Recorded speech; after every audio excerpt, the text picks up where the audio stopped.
You're standing at the edge of a glass-floored observation deck. Your friends are laughing, taking photos, jumping on the transparent surface to prove it's safe. But you're frozen. Your palms are sweating. Your heart is pounding. And every instinct in your body is screaming at you to step back. Your friends tell you you're being irrational. They remind you the glass is completely safe. They might even laugh. But what if I told you that your fear of heights isn't irrational at all? What if your brain is actually functioning exactly as it should? And the real story is far more fascinating than anyone realizes. Today we're going to decode why some people can leap off cliffs with a parachute while you can't stand on a stepladder. We'll look at the hidden neurological conflict happening in your brain right now, and I'll show you why your fear might actually be a sign of something smarter, not weaker. By the end of this, you'll understand yourself in a completely different way. Let's start with what's really happening inside your head. To understand your relationship with heights, we need to talk about something called visual-vestibular mismatch. This is the key to everything. Your brain has two main systems for understanding where you are in space. The first is your visual system. Your eyes scan the environment and send signals about what they're seeing. The second is your vestibular system, the fluid-filled canals in your inner ear that detect motion and balance. In most situations, these two systems agree. When you're walking down the street, your eyes see forward movement and your inner ear feels forward movement. Everything matches. Your brain is calm. But when you stand at a height, something strange happens. Your eyes look down and see a massive drop. They're sending alarm signals. But your vestibular system feels nothing. You're standing still. There's no falling sensation. This creates a conflict, and your brain hates conflict. It doesn't know which system to trust, so it makes a choice. It assumes the worst. It floods your system with fear to force you away from the potential danger. But here's where it gets interesting. Not everyone experiences this mismatch the same way. Research shows that people who are terrified of heights have what neuroscientists call high sensory conflict sensitivity. Their brains are more reactive to any disagreement between sensory inputs. Think of it like this. Most people's brains have a tolerance threshold. When the visual and vestibular systems send conflicting information, the brain says, "Interesting, let me gather more data." But your brain has a hair trigger. The moment it detects the slightest mismatch, it goes into full emergency mode. You're not weak. You're not broken. You just have a nervous system that's optimized for threat detection over exploration. And from an evolutionary perspective, that might have been the smarter strategy, because the person who was too cautious around cliffs, they survived. The person who got comfortable near edges, they contributed to the gene pool a lot less frequently. Now there's something else happening that most people with height fear don't realize. When you look down from a height, you might feel a bizarre, intrusive urge. Not to jump exactly, but almost like a magnetic pull toward the edge. Psychologists call this the high place phenomenon. And if you felt it, you probably thought you were losing your mind, but you're not. Studies show that about 50% of people experience this. Here's what's actually happening. When you're near a height, your survival instinct kicks in. It sends an urgent message. Step back? Danger. You step back reflexively without even thinking. But then, your conscious brain catches up. It notices that you just stepped back and it searches for an explanation. And because you didn't consciously decide to step back, your brain gets confused. It misinterprets the safety signal as a dangerous impulse. It thinks, wait, why did I just move? Was I about to jump?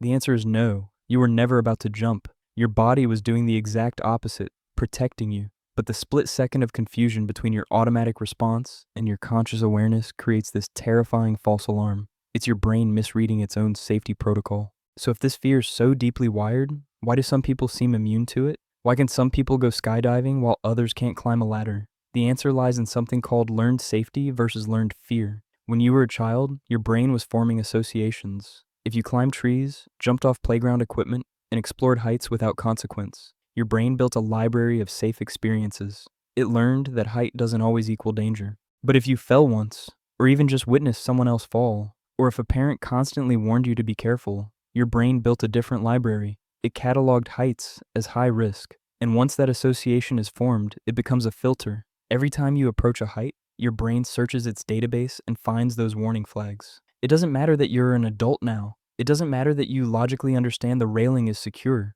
Your subconscious is running on a program written in childhood, and that program says, heights equal danger. Get out.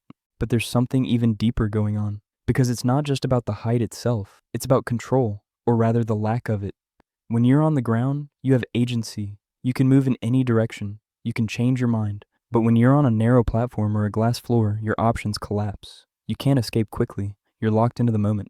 And for some people, That loss of control is more terrifying than the height itself. Psychologists call this catastrophic thinking. Your brain doesn't just see the height, it sees the worst possible outcome. You imagine the railing breaking, you imagine losing your balance, you imagine falling. And the more vividly you imagine it, the more real the danger feels. Your body responds as if the catastrophe is actually happening. Your heart races, your muscles tense, you sweat. You're experiencing a future trauma in the present moment, and your brain is begging you to escape before it becomes real. Here's the part that might surprise you. People who are comfortable with heights aren't necessarily braver than you. They're just better at controlling their attention. Research using eye-tracking technology shows that people with height fear spend significantly more time looking down. They focus on the drop, on the distance, on the danger. People without the fear do the opposite. They look at the horizon. They focus on stable, grounded objects. They direct their attention away from the threat. It's not that they don't see the height, it's that they don't let their eyes linger there. And this makes all the difference. Because where your attention goes, your fear follows. The more you stare at the edge, the more your brain interprets that edge as important, as dangerous, as something to fear. You're accidentally training your nervous system to be more afraid. So what do you do with all of this information? First, I want you to stop apologizing for your fear. You're not being irrational. You're not overreacting. You have a finely tuned threat detection system that's working exactly as evolution designed it.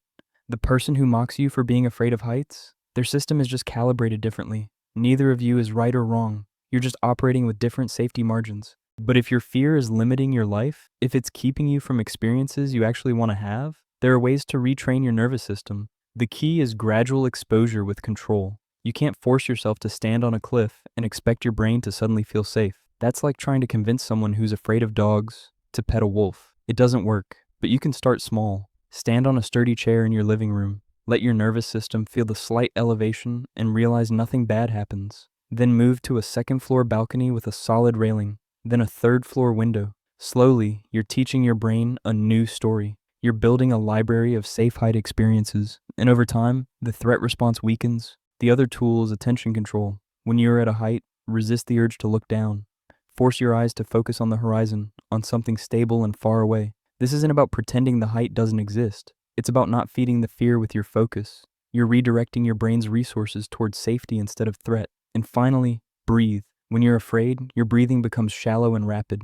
This sends a signal to your brain that you're in danger, which makes the fear worse. But if you deliberately slow your breathing, deep inhales, long exhales, you activate your parasympathetic nervous system. You're telling your body, we're okay, we're safe. It won't make the fear disappear instantly, but it will turn down the volume. Your fear of heights isn't a flaw. It's evidence that your brain takes your safety seriously. In a world that constantly pushes us to be fearless, to take risks, to push boundaries, maybe there's wisdom in being the person who checks the railing twice, the person who doesn't get too close to the edge. Because you're not just afraid, you're careful, you're aware, you're paying attention to details that others miss. And in the right context, that's not weakness, that's intelligence. So the next time someone tells you to just look down and get over it, you can smile and remember the truth. You're not afraid because you're fragile. You're afraid because your brain is doing exactly what it should, keeping you alive. I hope enough was said. And enough thanks you for being here. See you in the next one.